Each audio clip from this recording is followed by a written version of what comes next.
what it's like dealing with juveniles on any given night. Juveniles are always more difficult. They're more complicated. As juveniles, they have more rights. You have to contact the parents. You have to have the parents involved in any questioning. And then they have to be notified that the kids are coming out here. Juvenile court is different than adult court because obviously they're going to have, you know, every right given to them to make sure that they are treated even more so than fairly.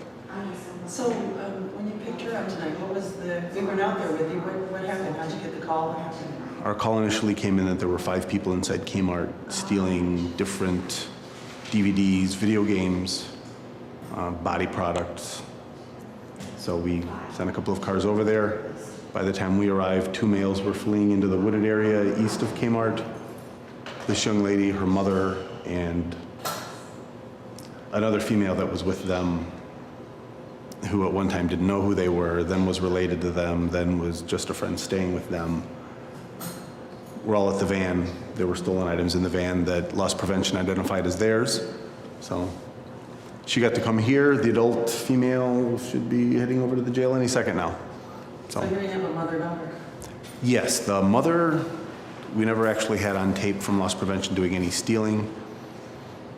It's possible that she was the lookout. We can't really prove either way, but she got to walk literally because we towed their car incident to arrest because it was holding the stolen items. And she'll come see her daughter tomorrow in court. So do you find during the summer or any particular time during the year that there's more juvenile offenses than, say, the rest of the year? Yeah, the first couple weeks after school lets out are usually big weeks with graduation parties and kids just breaking free from school. Any of the long weekends are usually a busy weekend for us. Thanksgiving, Christmas break, business usually picks up. But summertime when kids are out running around, roaming the streets we're always hopping all hours of the night. I'm curious if you're a dad at all. Or Oh yeah, I have a 20-year-old daughter and a 12-year-old daughter. So does that bring a different perspective for you when you're dealing with juveniles? Oh yeah, they have that fatherly instinct come out and you want to give them the lecture, you want to tell them where they've messed up, try to show them the right way, but like most kids, probably half of it goes in and stays.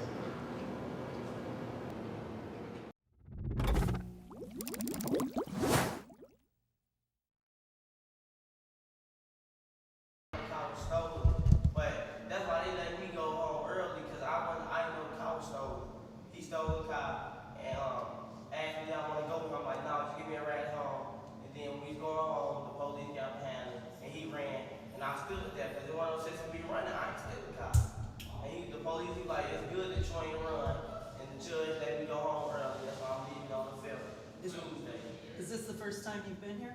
Yes. Is it different than what you thought it would be?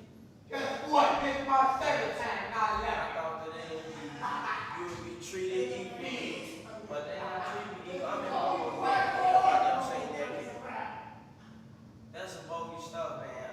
I'm a kid. You don't supposed to treat kids like this. It's bad enough I'm already locked behind a door, but you don't take a mattress and cup and get it. Smoke! I said they gonna come back and be like, what'd you say on TV, Mike? What's general? Give me that paper plate, they gonna take his paper plate. For 4 weeks straight. Yo, so I think they gonna take his paper plate. What the hell else? Big L gonna slam him. Boom, take his paper plate. I don't say it's normal, you know, when they get into the moods, then they do start doing it. So maybe we have to drop the water. So You heard me, I said, what you say bad about LTJ? Jump off the seat. it happens. Slow down, I'm trying to listen to what they lying about. Hey, I'm gonna tell the truth. Alright, I'll turn the water. I have no draws. You using it now? I'll leave it. Alright, stand back. Stand back from the door.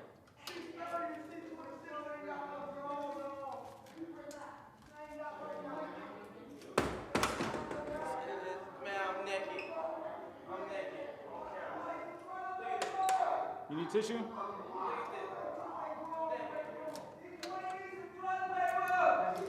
I'll be back. You get it? You got it? Thank you. All right. You need them? Stand back.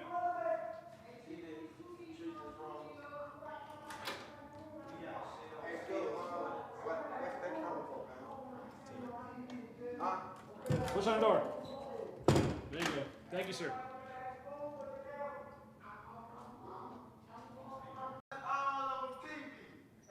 What'd you say? I would have cut their ass down on TV. No, I get kid, it ain't no sense because of on TV. They already. Turn it off. Hey, hit your toilet, man. What's the toilet? What's the toilet?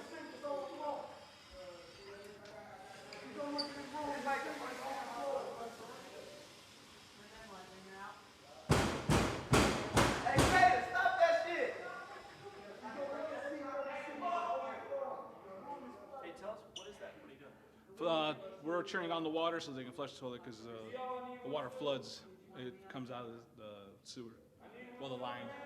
So we have to turn it off and turn it on. Right now they're on general lock. You need one? Huh? I need one too. Okay.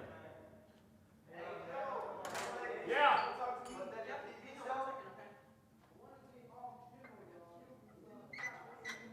Go ahead, man.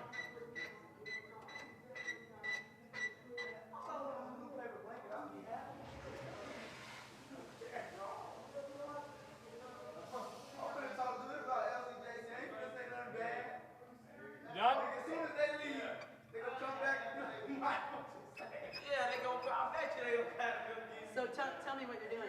We're giving out flushes, we call flushes. We're turning on their water so they can flush. Right now they're in general lockdown, so we have to turn off their water so they don't flood the hallway while they're on lockdown. So what's general lockdown? It's when everybody's locked down in a room for a certain period amount of time. Because they were put down for flooding the hallways, you know, stuffing too much toilet paper or paper, any kind of paper. We had to shut off their water so they don't flood the whole rest of the hallway. It's normal. I won't say it's normal, you know, when they get into their moods, then they start doing it. So then we have to turn off their water so the other kids don't. I mean, that's all toilet water, so you can only imagine what's coming up with it. Some people might think that's just surreal. It happens. It's part of the job, so it happens. You need a flush? Yeah. You need a flush? It ain't real. Y'all making that horrible. You need a flush? Huh? Yes, okay, that's what I need.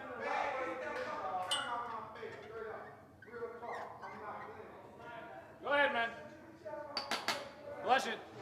Don't worry, man. I can't even see.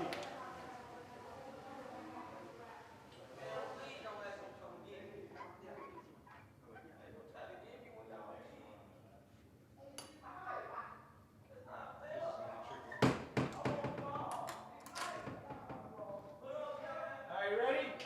Slap the video in the shower. Man, y'all really stop. Man, I'm not gonna get slammed off that TV.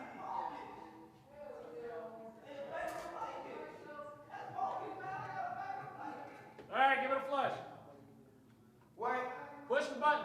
Man, I'm not moving until that man gets that camera on my face. That is real, dog, man. I'm not. All right, just step back. All right. All right, either you do it or I flush it.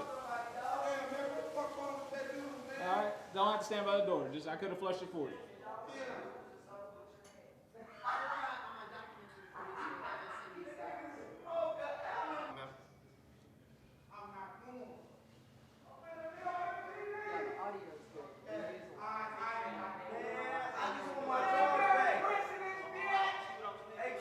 It's not even a mat.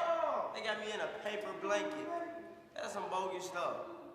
Okay, so, but what would you say to people who said, well, you're here for a reason, so? Yeah, but everybody else got a mat. I got a plastic boat and a paper towel. That's bogus. I want covers. I don't got no drawers on. That's bogus. They doing me bogus. Like I'm an animal out in the street. Treat animals like this. Don't treat human beings like this. This is wrong. How long have you been here?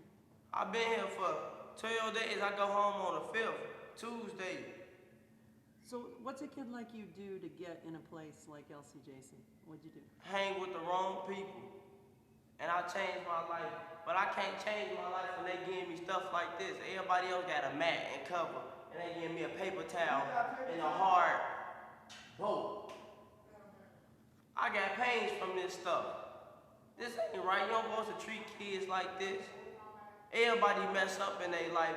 Everybody deserves a second chance. But I don't want my second chance to be on a hard boat in a paper towel while everybody else got mattress and covers. So what'd you do when you're out with the wrong kids? What were you out doing? Tell me what Nah, kids I was going home. The person that was doing wrong, he stole a car, and I didn't know the car was stolen. But that's why they let me go home early, because I didn't know the car was stolen. He stole the car and asked me if I want to go with him. I'm like, no, just give me a ride home. And then we was going home, the police got behind us, and he ran, and I stood there, because it wasn't no sense in me running. I ain't steal the car. And the police, he was like, it's good that you ain't run. And the judge let me go home early. That's why I'm leaving on the 5th, Tuesday. Is this the first time you've been here? Yes. Is it different than what you thought it would be? Yes. Yes. I thought that you would be treated equally, but they not treating me equal. I'm in my room naked. Everybody else ain't naked. That's some bogus stuff, man. I'm a kid. You don't supposed to treat kids like this. It's bad enough I'm already locked behind a door. But you don't take a mattress and cover and give me a paper blanket and a hard boat to sleep on. That ain't fair. Everybody else ain't sleeping on this. What do you think for kids who are out like you and hanging with the wrong group, who've never been someplace like this, what would you think they'd think? I mean, a lot of kids tell me they think they're tough when they're on the outside. Yeah, they tough when they on the outside, but on the inside it's something different. Most kids that think they tough on the outside come here, they gonna cry, cause they gonna miss their family.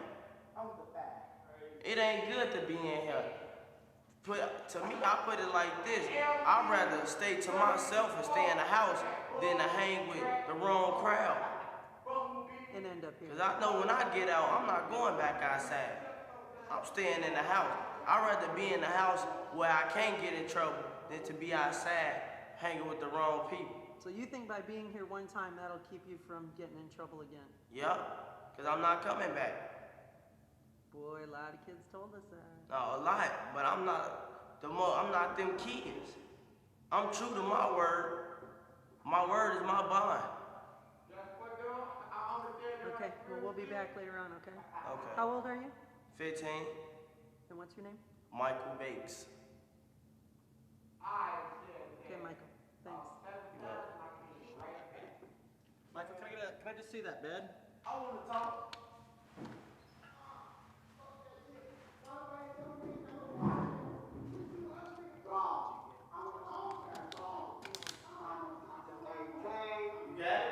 No, hold on. Oh, no, just leave it down. Leave it down.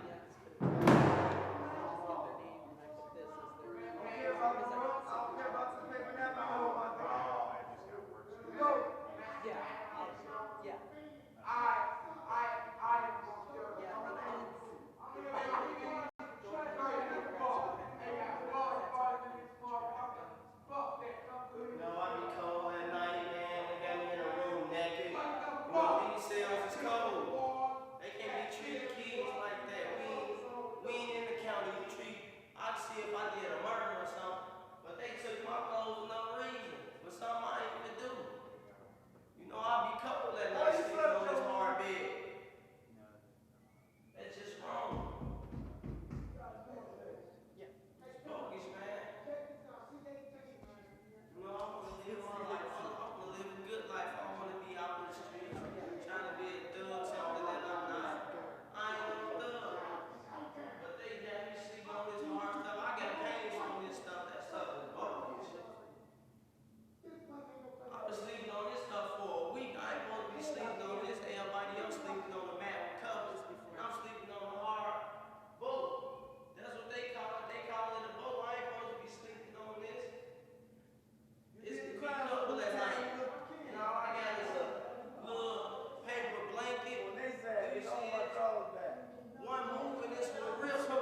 Thanks, Michael.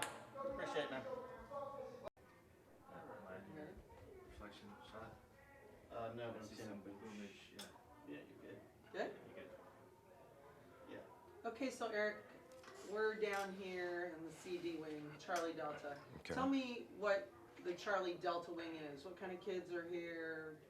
Talk to me a little bit about Charlie Delta. Well, Charlie Delta is just where we house general population kids down here. They're your average, everyday residents. They don't do anything too different from the kids on the pods. Sometimes we put our unruly kids down here just to teach them a lesson because the pods environment is a little bit better than down here.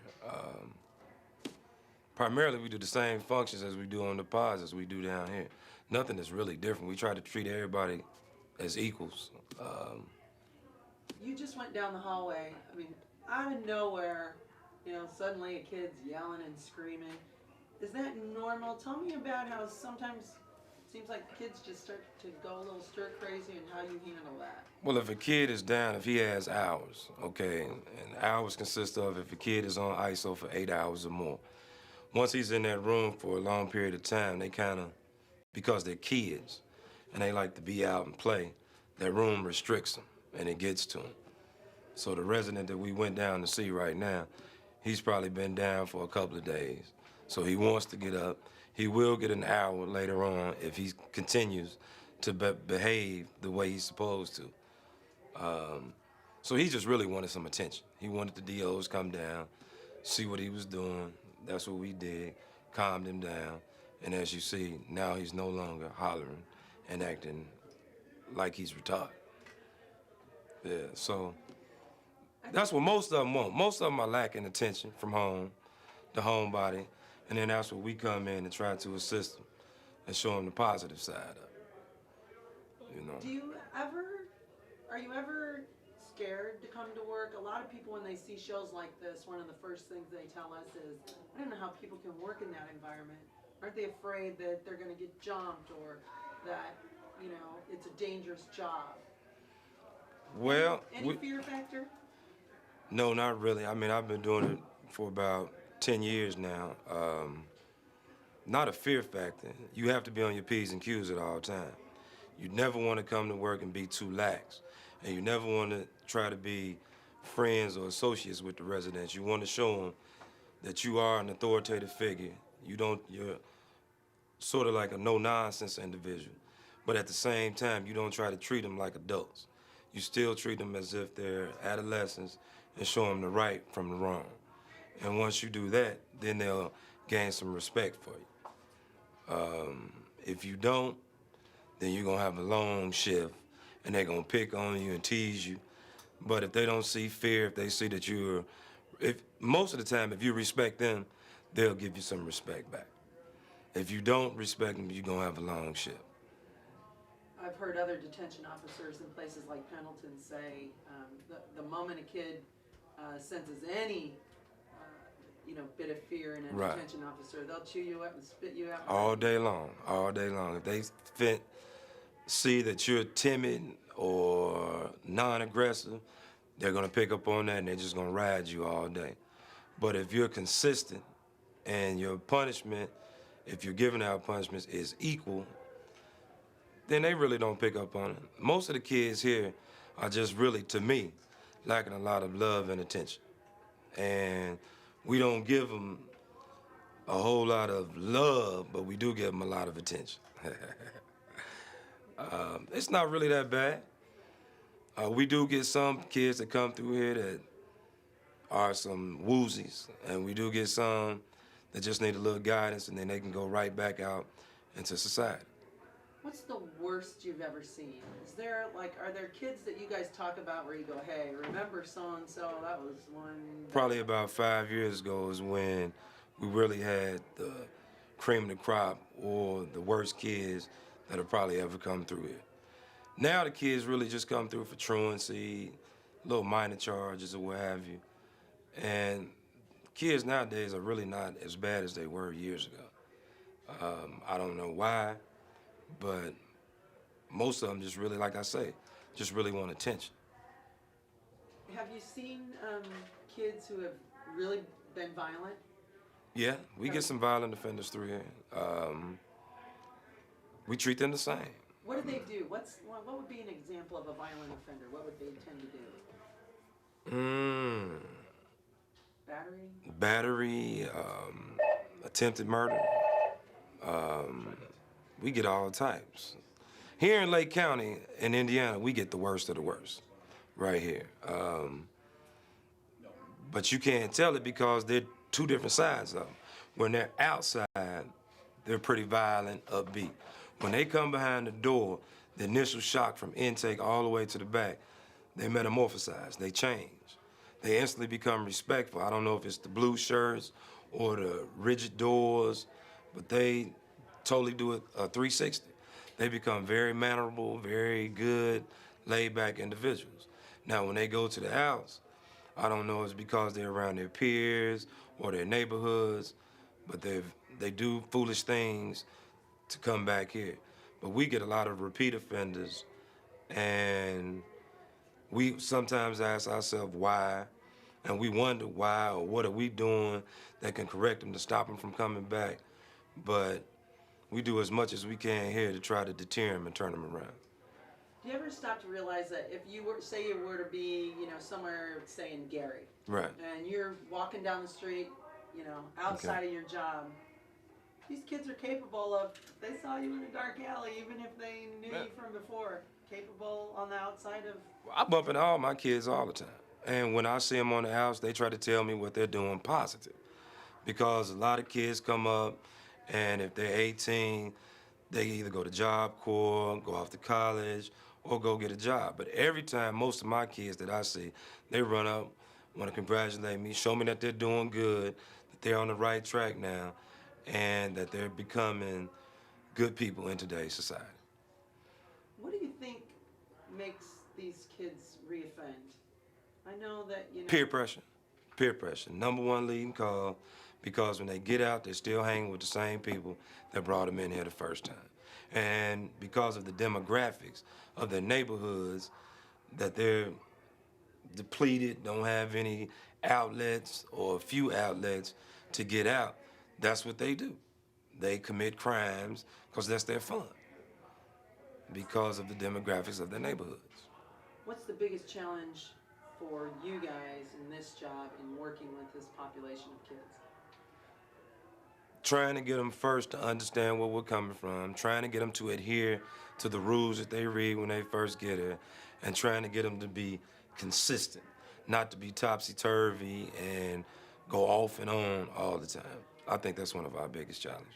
Do you notice a change in their demeanor, or do they tend to get angry when they come back from court? Oh yeah, if they get detained, they're gonna have attitudes. So you have to handle that with a long spoon and try to be attentive to their needs, but at the same time, try not to be their friends. You still have to be that authoritative figure, but you have to let them understand that this is what it is. This is the detention center, and you will be treated a certain way. We definitely don't try to have them the same confines that they have at home, but at the same time, we try to show them that there is another side to a life of crime. You can still, even if you come through the juvenile center 6 times, if you decide to turn around, there is another side to it. So we try to show them that. Do you guys ever really prepare for when kids have a court date, knowing that, okay, they're going to court this morning, when they come back? Oh yeah, if they've been hot-headed or if they've had some isolations or some write-ups, we understand that if this person is detained, we try to be on our P's and Q's to look out for them and accommodate them to the fullest. But at the same time, we don't know at what point in time he or she may just blow up and come after you. So you have to be attentive at all times. What, there's a saying here, what is it, 3 hots and a cot? Oh yeah, oh Tell yeah. me about that. Well, you gonna get breakfast, lunch, and dinner, and you gonna have a room to sleep in, but it's not the same confines of home. And that's a good thing. I mean, we try to teach them that, hey, because they complain all the time. My toilet is overflowing. I need a room with a window. And we tell them, this is not home. This is a detention center. This is how you're gonna be treated. If you don't want to be in a small room, don't break the rules. So some of them pick up on it, some of them don't. We try to make the majority of them see the light so they won't become repeat offenders. I'm gonna get you to say on camera, there's a saying here, 3 hots and a cot. Okay, hey, there's a saying here at the Lake County Juvenile Center. 3 meals, 3 hots in a cot. We'll do it one more time. Okay, okay. There's a saying. That was good though. You said there's a saying here. Yeah. Take it. There's a saying here at the Juvenile Center, 3 hot meals and a cot. That's what most of them get when they come in. And that deters them right there. I think Cologne is one of our good residents. He's been through here a couple of times, but he's very intelligent, he's smart. But once again, it's the neighborhood from where he comes from. How frustrating is that? Because I've had detention officers tell me, you know, this kid came through, he did everything we told him to do. When he left here, he was in the right frame of mind. Yet if they go back to the same neighborhood. I mean, it's very frustrating, but a lot of these kids are a reflection of their parents. I mean, and that if the parents can't get up and move their kids to different neighborhoods and the same peer pressure is put on these kids, there's nowhere for them to go. I mean, because this kid that I'm talking about, he's currently now enrolled in college. No better success story. If he finishes that and goes on, we've done our job. You know, and that's the way we feel.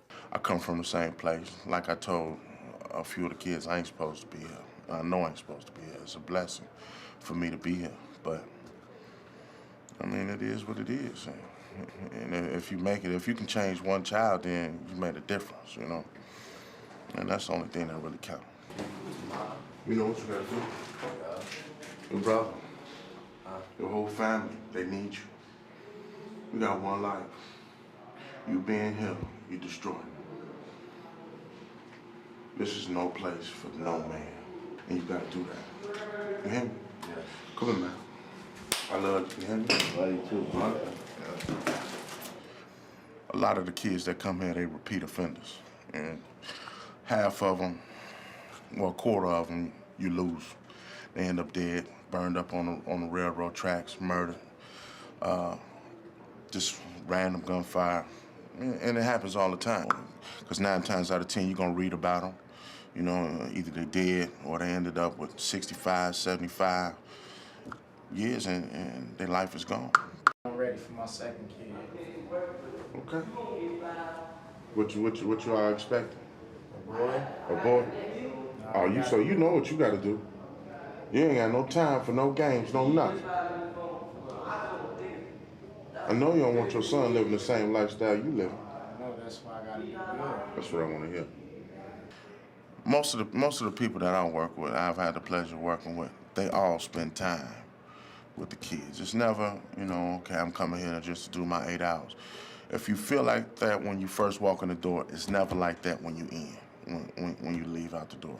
It's always going to be some type of communication and bonding with the child, and that's on an everyday basis. But I'm proud of you, man.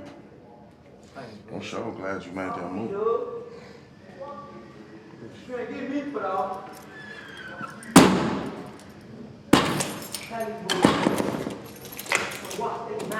Like maybe 2 years ago, I'm sitting outside on the porch, and the kid that was in here, I can't say his name, they was chasing each other down the street in cars. And what had happened was he jumped out the car and opened fire once the other car crashed and shot him and ran right past me. I'm sorry, but I couldn't. I had to. How old are you now? 16, maybe 17. What's going on with the education? I'm still in school. You still in school? Yeah. So you know where you need to be. Yeah. But you do violate? Yeah. They picked you up when? Only thing you can do is just come here and deal with it. When you see them on the outs, grab them, hug them, you know, let them know you still care. You know, if you need anything, you know, you ain't got to steal it. Talk to me. If I got it, you got it. If not, you got to work for it. You know, but it's just those ones that stand out, you know, that you really, really want to concentrate on. You really, really want to try to help them. But for some reason, it don't work. They gone. They think they grown. We got a child down there now, you know, no more than 14, but he acts like he's 20, 21. And his attitude is horrible, horrible. But you can't give up. You can't stop. You got to give him that love. And that's it. So you guys were talking about how you said he might live a short life if he goes back to the areas where he's from. Talk to me a little bit about that. Like I said, he's a good kid. He's a real good kid, but he's the people he hangs out with. You know, he was telling me a story right before he came in here that he was at a party, he got shot at, you know, and he had a bullet like barely grazed his head, you know. So I mean, him continuing on that path is, I mean, he's gonna end up dead. I mean, I know a lot of kids that leave here, you know, then weeks later they're. I'm told that hey, did you hear about this kid? He got shot 17 times, or he got stabbed. You know, he was stabbed dead. And I mean, what makes him any different? You know, I mean, he's hanging around with, you know, same idiots out there that, you know, it's gonna end his life. You know. Is it frustrating for you? It's more sad than anything. I mean, I don't know these kids on a, you know, I know them on a personal basis, but I don't know what they do, you know, on the out, you know, when they're outside, out of this place. But it's just sad to learn about the situation, to know about the situation, and what can happen, you know. So If you're here long enough, you start getting to know the kids, and you probably dealt with their brothers or their sisters, or even sometimes the father at one time. And a lot of these guys, once you're in a gang, it's not easy to get out. And a lot of people think it is, you know, just say, oh, you're not gonna do it anymore. It's not that easy anymore. And once you're involved, I'm hoping by the time he's, you know, he gets old enough, he moves away and he's able to figure it out how to get out himself. You know, how to take care of himself in his own life. But it's not easy once you make the decision to get yourself into a gang. It's not that easy to get out, because they can, no matter where you go, you can be found. And he's going to spend his 18th birthday here. He turns 18 Right. in like 2 days. Right. We have a lot of kids like that. They're going to spend their birthdays here. They're going to spend. Already know that they're going to spend Christmas here. They already know. And it's sad, because I'd hate to see every kid, you know, have to not spend Christmas with their family. But if we don't get to spend it because we have to be here to take care of them, I mean, what makes them more special than we are? Excuse me. Well, we help him through it. I mean, we talk to him. Yeah. I talk to him many times.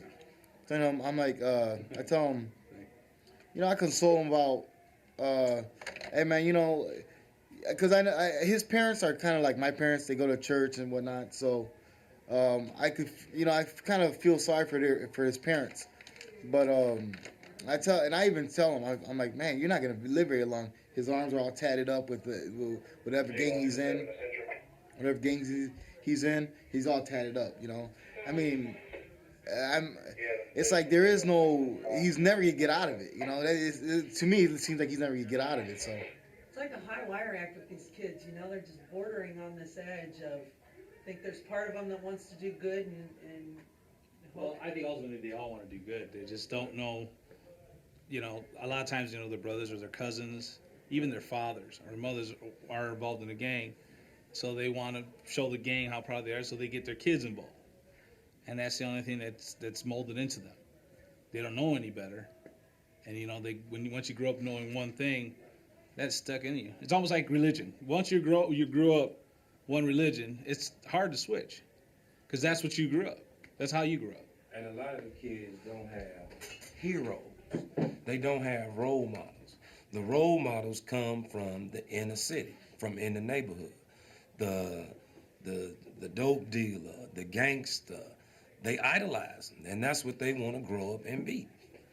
They don't look up to positive people, or they haven't seen that positive individual in their neighborhood. In their neighborhood, the gangster is the doctor or the lawyer or the Barack Obama. You know, that's that individual. So that's what they emulate, and that's what they want to be. And then when they come to the juvenile center and we try to show them the other side, some of the time that's the first time these kids have ever seen a positive individual. And a lot of them like the detention officers because they're positive. And they want to ask them a bunch of questions, and they pick and choose the ones who will talk to them and can relate to them. And that's the bad thing about it, about being in this area. And that's why they back and forth in the juvenile center. You know, as we progress, this kids aren't dumb, and these gangs are getting a lot smarter. You know, they're starting to organize a lot better. You know, and you could tell that over the years how they're starting to progress, how they're starting to organize and progress. They're not stupid, and our jobs in the future are going to be a lot harder with these kids. It's not going to be easy. We don't have enough mentor programs, even in these poor communities, to help these kids. Yeah, so We don't. What is the answer? Because it's also, I see such a cycle. You know, my kids grow up hearing the word college, college, college from the time they're this big. Right. These kids grow up hearing, you know, dad's in prison, or, you know, right, gang this, gang that. So it's not like they're born this way. No, they're not born this way, but it's just what they're set into. Like they say, you can't choose who your family is. You know, you don't choose it, but you can choose what you do with your own life later. Once you start growing up, you can choose what you do with your own life. But I don't think a lot of these kids really realize that they have that choice. And somebody has to step up and tell them you have this choice. What's the answer? You know what? Really, they need to start seeing different communities. They need to start, one of the key things, they need to start busting these inner city kids outside of their communities, seeing how the communities that's prospering and that's doing good, seeing how that community lives, see how those kids interact with each other, and like you say, see those kids that know after high school they're going to go to college, get a good job, and make some of themselves. Half these kids don't even think they're going to finish high school, or let alone even get a chance to go to high school. They don't even care about it. All they want to do is hit them streets and make fast money. And if they don't see anything different other than that, they just get trapped up, and that's what they want to do. But ultimately, I think it starts with family. Once you get family involved, and then you start getting community involved. Like they said, it takes a village to raise a child. So I think if you get more of the community involved to help with these children, and show them they have other opportunities, I think number one crime will go down. We're going to have less kids in the juvenile center, and you're going to see a lot of them more go to college. I think as long as the community gets involved. If they don't get involved, then there's nothing else. This is where they're going to be. We're going to have to build more jails because there's nowhere else they're going to be able to go. They're either going to end up in jail, they're going to end up dead. You know, nobody wants to see their child die before them. You know, I know that's my dad always told me. I don't want to see my child die before me. So I think the whole community needs to get involved. If they don't get involved, then there's no choice. There's no chance for these children at all. So. Excellent. You know, I like to get a whole. You guys are going to be a big part of this series. I'm telling you, it starts with that guy right there. That guy right there. He's our leader. We look up to that guy. The greatest brown nose. You know, it takes a certain kind of person, A, to want to work in a place like this, and B, to be able to work in a place like this, because these kids don't react positively to just anybody. No, they don't. No, they don't. If they see fear in you, they're going to attack you instantly. You can mostly go around and you can tell which detention officers have been doing this and can speak to each other. You can tell which ones can't.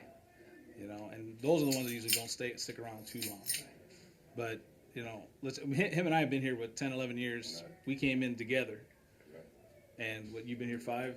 3. 3. Okay, oof, I gave you 2 But I come years. in naturally. He came in naturally. I'm a natural. He became a natural. He's actually used to be one of these kids, so he's a good story, you know. But that happens a lot. Because you know what it's like to be on this side, you probably relate better to the kids than a lot of people could, right? I suppose so. No, I don't know. I don't know. This comes natural with me. You know, this is cake. Do you like working with them? Yeah, for the most part, I do. I mean, when I first started, it was like I was trying to help these kids out. You know, I had more of the intention to help these kids out. Now, to be honest, it's I don't really look at it that way no more. You know, it's just a job now. You know, I mean, I see kids come and go. You know, and so like he said, it's like they're the same kids over and over and over. So after a while, it just kind of gets old. You know, you see the same kids, and so you see you're really helping them out. You know, I try to do what I can, but then at the same time, it's like, man, no matter how many times I tell this kid, you know, that hey, you know, there's other choices, you know, I see them next week come in, you know, so. But you never know. That one thing you say one day might have been the 20th time you said it for some reason. Right. That might be the day that the light goes on. Right. Yeah. So you probably, all you You guys do have those special kids that are able to progress and, you know, have a good life, and you do run into them. You know, when I used to be married, and I used to take in foster kids, and I think at least one of the kids I used to have as a foster kid ended up, he lives in New York now, and he's got a pretty decent life. He has a wife and kids, and he has a really pretty good life. And I still talk to him. But you as a whole, these kids grow up. And the one thing I like working with children is that once they turn 18, then everything starts new again. The record is clean. So unless they did something dramatic like murder or something like that, then the rest of their life is mostly brought out for them. But if it's something minor, once they turn 18, they start from scratch, and it's like a second chance. And I would tell them, you know, now you got a second chance. Now whatever you do, you're able to take control of that. And that's the one thing I like about working with juveniles. I tell you the truth, I couldn't work with adults, because once you get to the adults, they're way past that point.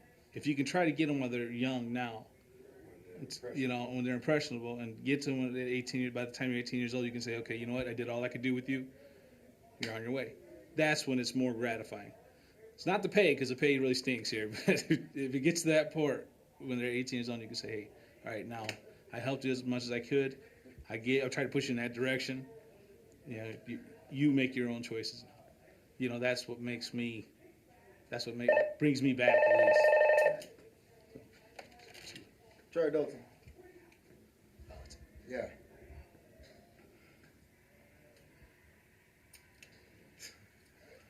Okay.